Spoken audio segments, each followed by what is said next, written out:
മോളൊരു 1 kilo പോത്തെടുക്കുക. 1 kilo കൊണ്ടുവന്ന് പോത്തെടുക്കുക. ആദ്യം ഒരു 2 അടപ്പ് വെളിച്ചെണ്ണ ചുമ്മാ ഒഴിക്കുക. വെളിച്ചെണ്ണ 2 അടപ്പ് ഒഴിച്ചേക്കാം.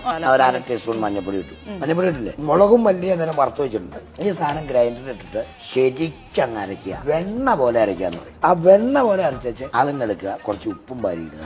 അത് ശരിക്കും അങ്ങോട്ട് തിരുമ്മി കൂട്ടി ആ സാധനം കൊണ്ട് മാറ്റി വയ്ക്കുക. സ്റ്റൗ ഓണാക്കും. എന്നിട്ട് നേരെ അതും കൂടെ കുഴച്ച് ശരിയാക്കി വെച്ചിട്ട് ആവശ്യത്തിനുള്ള ഇഞ്ചി, ഒരു 5 ചെറിയ ഉള്ളി, 5 ഉള്ളി 4ആയിട്ട് കീറിയിടുക. ഒരു ശകല ഇഞ്ചി ഒരു കുറെ അരിഞ്ഞിടുക. ഒരു 4 പച്ചമുളക് എടുക്കുക, കീറിയിടുക. ഇത്രയും ചെയ്തിട്ട് ഈ സാധനം കൂടെ കൂടി ഇട്ടിട്ട് നമ്മൾ കുക്കറിലൊന്നിട്ട് വേവിക്കും. നമുക്ക് വീട്ടിൽ കഴിക്കുമ്പോൾ നല്ല നാടൻ ചട്ടിയില്ലേ, മൺചട്ടി, കുക്കറിലാണ് ഞാൻ വേവിക്കാറ്. അതേപോലെ വേവിച്ചോ.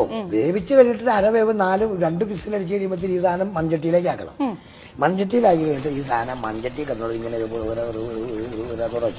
ആ 1/4 വേവില് പാകമായി കഴിയുമ്പോഴത്തേക്കും ഒരു കുഞ്ഞു ചീനിച്ചട്ടിയിലേക്ക് ഒരു 4 അടപ്പ് വെളിച്ചെണ്ണ ഒഴിക്കുക. അതിനകത്തേക്ക് വേറെ ഒന്നുമില്ല, ഇച്ചിരി ഉള്ളി, ചെറിയ ഉള്ളി അരിഞ്ഞിടുക. കുറച്ച് കറിവേപ്പില നമ്മൾ ഇട്ടു. ഈ സാധനം